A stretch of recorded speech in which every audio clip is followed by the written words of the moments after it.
What are the 6 signs of social anxiety? And knowing that, what can we do about it? Hello and welcome. 6 signs of social anxiety and what can we do about it?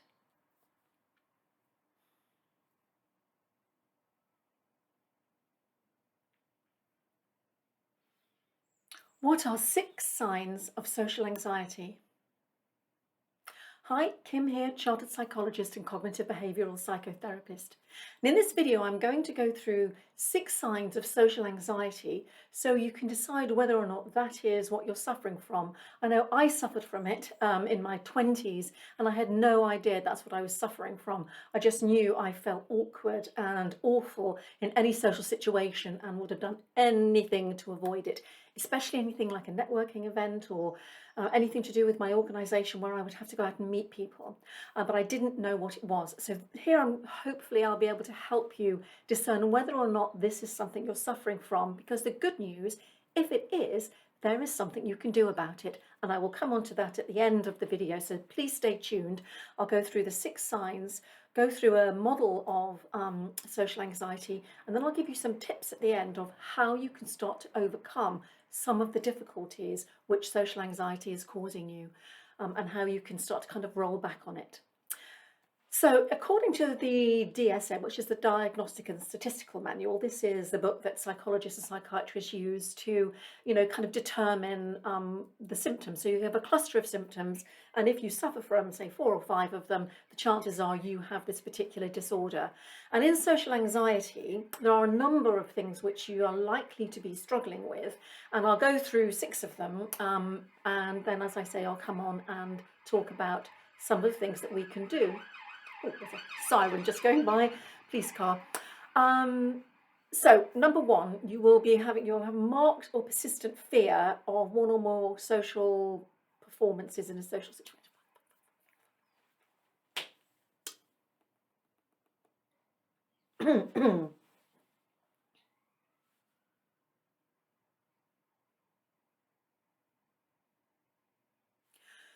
What are 6 signs of social anxiety? Hi, Kim here, chartered psychologist and cognitive behavioural psychotherapist. In this video, I'm going to talk to you about 6 signs that you may be suffering from social anxiety. And if you are, at the end, we'll be giving some tips on what you can do to kind of start rolling back on that. And I'm here to help you with all of your...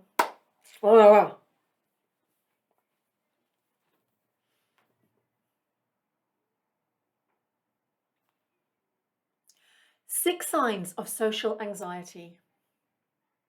Hi, Kim here, chartered psychologist and cognitive behavioural psychotherapist, and I'm here to help you with all issues around anxiety, lack of assertiveness, or other mental health issues which are getting in the way of your daily life. In this video, I'm going to talk to you about 6 signs of social anxiety, because quite often we'll have a number of these signs, or we'll be suffering from them, and we won't actually understand what it is that's going on. And I know that was certainly so in my case. In my 20s, I was crippled by social anxiety, but I didn't know what it was. I didn't know that's what it was called. It had a name. And the good thing is, if you can identify that's what you're suffering from, there's something that you can do about it. So stay tuned, because at the end I'll give you a couple of techniques which you can start to implement, which will actually help to reduce your social anxiety so that you find it easier to enter those feared situations.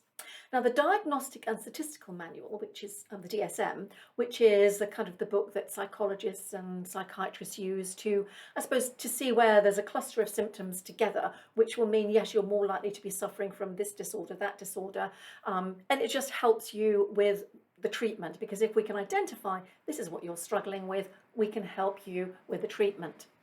So one of the first things and one of the first signs that you're struggling with social anxiety is that you'll have this marked and persistent fear of one or more social situations or performance situations, because you'll be worrying that you're going to be judged or scrutinised by other people. Because if you're not worried about that, the chances are you're not going to be worried about going into the social situation. And you may worry that you're going to humiliate yourself or act in a way that you will embarrass yourself, and then other people will start talking about you. And that's terrifying, absolutely terrifying. If you're going into a social situation with that in your head, no wonder you wouldn't want to go into it. So the second one is that when you're in that social situation, you will suffer from either a panic attack or an anxiety attack. So you go in, and even though if you've kind of steeled yourself, sorry, there's a police car going by. Oh, just wait for it to pass. Here it goes. That's the problem with doing videos in the summer. You've got the window open and you can hear everything. Once upon a time that would have floored me, and I would have thought, oh my gosh, I can't carry on with this video because it's absolutely terrible. People are going to think that I'm not very professional because I haven't done X, Y, and Z. But actually, things happen in life. Stuff happens, and you just move on and get on with it, especially when you've learned how to handle your social anxiety. So like I said, when you're in that feared situation, you're going to suffer anxiety or panic, and this feels absolutely awful. Even if you've managed to get yourself there, you've really kind of put your best foot forward, you've steeled yourself, and you've really gone into it, almost into battle, it's petrifying to you. And it just feels, your whole body, everything about you just feels awful. Number 3, you recognize that this fear is excessive or unreasonable. You know that because you can see other people going into these situations, and they're chatting and getting a glass of wine, and they're walking around and they're networking, and for some reason you just feel crippled by it, and you're wondering, what is wrong with me? Why is this happening to me? And I certainly know that's something I struggled with. I used to think, well, how can all my friends, how can all my colleagues just go off and do these things, and they don't seem to be worrying about it? No, they felt it was just a normal thing to do. I found it was excessive and unreasonable, my fear in this situation, and I kind of knew there was something not quite right. Number 4, and this is a biggie, is that you avoid social situations, or you endure them with immense anxiety or distress. So even if you have to be in it, you know that it's unreasonable, but you'll maybe go through the social situation, the networking event or the party, but you feel awful, you feel anxious and in distress, you just don't feel good, and it can be exhausting. And you will avoid these things at all cost if you can. I know I've done that many times when I've thought, no, I won't go to that networking event. Oh no, I won't go to that particular thing because, I just need a bit of self-care. I want to go home and put my feet up, have a nice cup of cocoa or glass of wine, and just watch TV. And I would tell myself I was doing it for self-care, but I wasn't. I was avoiding something. There's a difference between saying I'm going to just look after myself and go and do some self-care, and actually avoiding situations. And we can kind of almost trick ourselves into thinking we're looking after ourselves when we're actually avoiding. So that's something to be mindful of. So number 5, the avoidant anxious anticipation or distress you experience in the feared situation interferes in your daily life. It's that anticipatory anxiety. So before you even go into a social situation, you're anticipating how anxious you're going to feel, and you're going over and over and over it in your head. And you experience this feared situation almost as if you're living it now, and it's getting in the way of your daily life because it's stopping you doing some of the things you want to do, or that would be helpful to you in your career, or just in your social life. You are avoiding it. You stop with this anticipatory anxiety, which is the worst thing, because when you do go, you normally find that it wasn't as bad, and it might be bad because you might feel really anxious in the situation, but not as bad as you anticipated, and that is often the case. And then number 6 is that the fear is not due to other factors, because I know I've had clients who've had stutters or had some sort of impediment, and they fear social situations because of that, not just because they're fearing social situations because of what's going on in their head, their self-processing.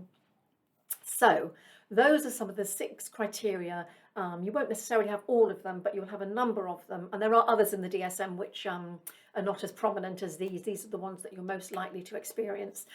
So if you have got any of these symptoms, or a number of them, the chances are you're suffering from social anxiety, because what happens, it's kind of almost like a threefold problem when you have social anxiety. The first one is this anticipatory anxiety, and this is based on the kind of Clark and Wells model, which I learned when I was doing my cognitive behavioural training at the Institute of Psychiatry, and I was actually fortunate enough to be taught this by the guy who wrote the model, David Clark. Well, it was Clark and Wells, but David Clark actually taught us how to use and implement this model, and I've had great success with it.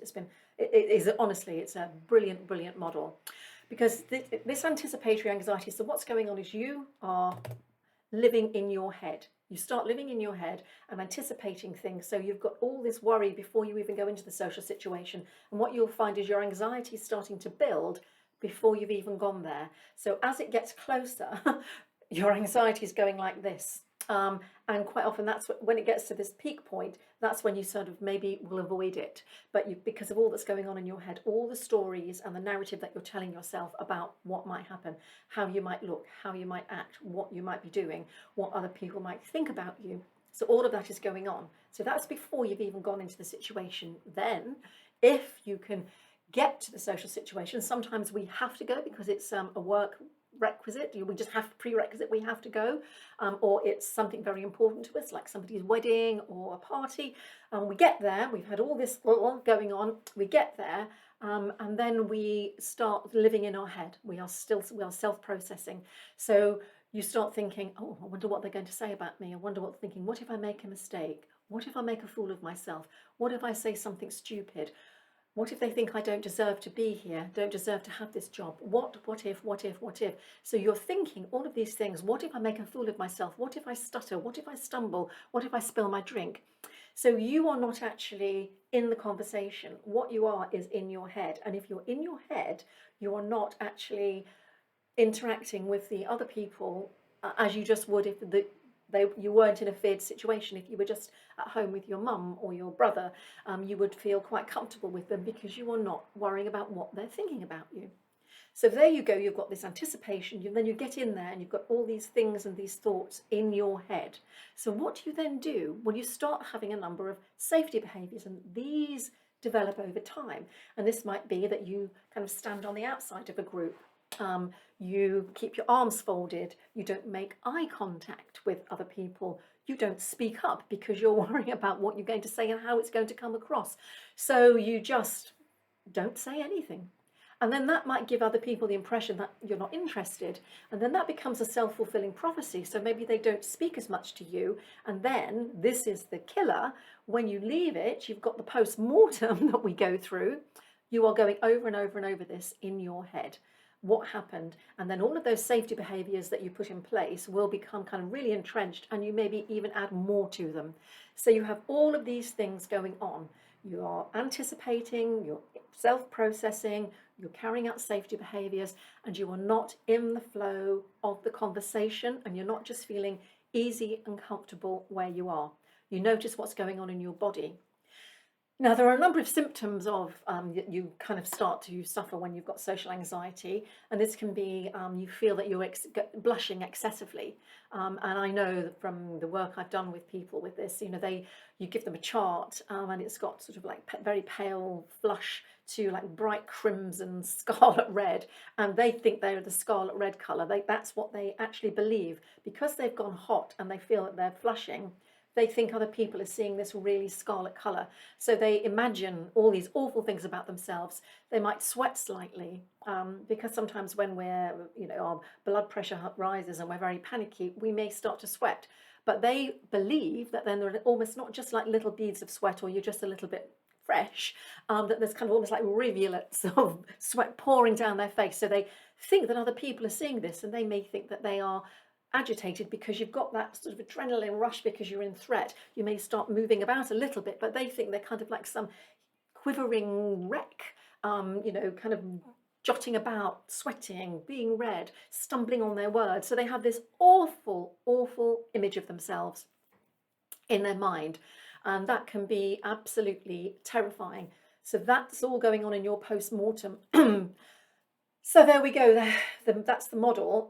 So what we need to do in order to counteract that, we need to first of all limit what we're going to do before we go there, all that anticipatory anxiety. We need to actually get out of our head. We need to stop the self-processing, which we're doing because we're living in our head.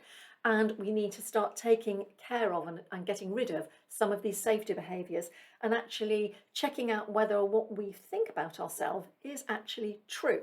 So we'll start with the self-processing, because when you get into the event, if you're self-processing, you are not in the moment with the other people. So you need to learn to shift your focus of attention from inside your body, because that's where it is, to outside of your body. And a technique to doing this is like, for example, you could sit down in a room, do this before you actually need it, so you're very well practiced at it. So maybe 10 to 15 minutes a day to start with. So sit in a room somewhere. You can even do it outside when you kind of get quite practiced at it. And what you're going to do is either put some music on or just sit there, and you're going to go inside your body to start noticing what's going on in your body. And then you're going to shift your focus of attention out.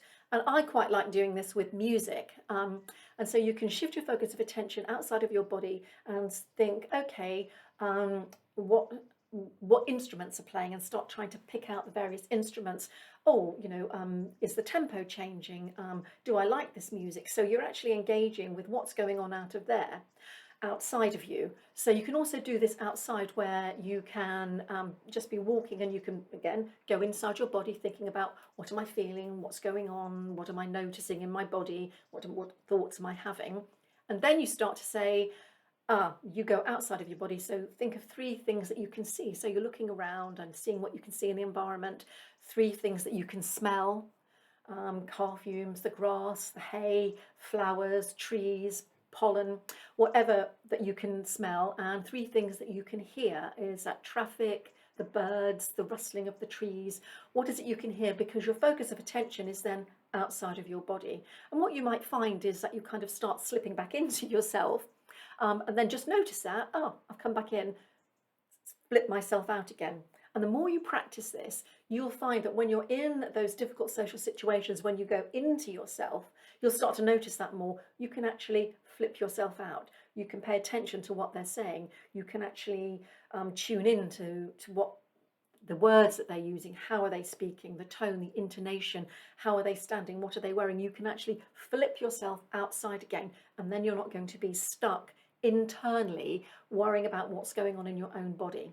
So that's one thing that you can do, and practice this before you go in, and then practice it with maybe a friend or somebody that you trust. So you don't have to even tell them you're doing it, but just notice if you go into your body and go into that self-processing, and then flip yourself out, and see if you can start to do this and see the difference it makes to how you're actually feeling. Then the next thing we can do is to think about what it is we're saying to ourselves. How are we talking to ourselves when we're doing this self-processing? Because I bet you're not saying, oh, you're really sweet, you're really lovely, you're going to get on really well with these people. No, you have a lot of very negative, critical thoughts. Your inner critic becomes really, really active, and it's so when you start going down this sort of inner critic road, a good idea is to actually start writing out what thoughts you're having. What is this inner critic saying to you? How is it speaking to you? What tone of voice is it using? Because I bet you it's not being sweet and kind. It's being quite punitive and quite critical and harsh. So try and give this inner critic a kind of a voice. What does it sound like? And is that helpful to you to actually be speaking to yourself like that? Because if I was going into a social situation and I had somebody behind me going, oh, you're just rubbish, you don't deserve to be here, you don't know what you're talking about, you're not going to be able to say anything, you're not going to get involved in the situation, everyone's going to think you're stupid, they're all going to think you're insane, I wouldn't even want to go. But we're not having someone, I would probably turn around and tell them what to do, but they're not behind us, they're in our head. So think about what it is you're saying to yourself, the story that you're saying to yourself, and then start to challenge it. Write down what the inner critic is saying, and then say, well, how true is this? How true is it that I'm stupid? Well, I'm clearly not stupid. I've got this job, so I'm not stupid. Hey, we all say stupid things or silly things sometimes, or we make mistakes, but that doesn't mean all of us are stupid. We're not globalizing it. We've made a mistake. Doesn't mean we're a mistake, or that we're useless or rubbish or don't deserve the job that we have. So think about what your inner critic is saying to you and how it's speaking to you, and start to challenge it.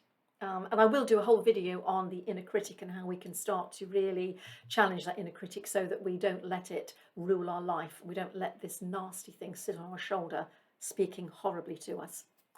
And then the third thing that we can start to do is to think about the safety behaviours that we're using. And when I talk about safety behaviours, this could be that you pick up your phone. So you've always got your phone there, so you're kind of looking at your phone so that you don't actually have to engage with people. You may stand on the outside of a group, or if you're in a meeting, you may sit on the outside near a window so that you can become cool if you think, oh my gosh, I'm going to sweat, everything's going to explode, it's going to be awful. So think about what it is you do. Do you take papers in so that you can be shuffling through things so that you don't actually have to sit and engage with people? If you're in a pub, do you, like I said, use your phone? Do you stand there with a drink? Do you stand at the edge of the bar? Do you stand near the door? What is it you're doing that you do because it makes you feel more secure? So think about those. Think about all the things that you do. Do you sip water? Anything you do which makes you feel a little bit less anxious. All of these safety behaviours, and then what you need to do is write them all out and then rank them in order of how important it is in this situation, and then start taking off the ones which you don't feel are so important. So I won't take my phone in, or I won't buy water, or I will sit 2 seats in rather than at the end in a meeting, so that you're challenging yourself. And write down how anxious you were when you went into the situation, without that particular, when you knew you weren't going to be using that particular safety behaviour, and how anxious you actually were when you dropped it, and what difference did it make to you. Did it make any difference in the meeting? Did people have a go at you because you weren't shuffling papers or using your phone or sipping water? Because we can often tell ourselves that this is really important, and if I don't have this, it's going to be catastrophic, when actually it isn't. So those are some of the things that you can do to start actually rolling back on this social anxiety, because a lot of it is us living in our head and thinking things which are not true. And even if they are true, that maybe we do sweat sometimes, or maybe we flush, it's not the end of the world. Everybody can blush, every single person. It's a human reaction. So it's not something which is just unique to us. But we sometimes think it is, because it feels so awful because we are inside of our body. So there we are. Those are 6 signs that you may be suffering from social anxiety. And then there are 3 techniques there that you can use to actually start rolling back on some of this. And remember, if you are really struggling with this, it is worth getting some professional help, seeseeing a psychologist or a cognitive behavioural therapist to actually help you go through all of this and take it step by step by step. And if you are obviously responsible for your own well-being, so if you are feeling a bit too challenged by this, please seek some professional help. So please, if you enjoyed this video, like, subscribe, share if you think anybody else would benefit from it, and check out my other videos, because I'm doing lots of different videos about anxiety and assertiveness, because the more assertive we can become, especially as women, the less anxious we will be. So, as I said, subscribe, ring the bell, share, comment, like, and I'll see you in the next video. Bye for now.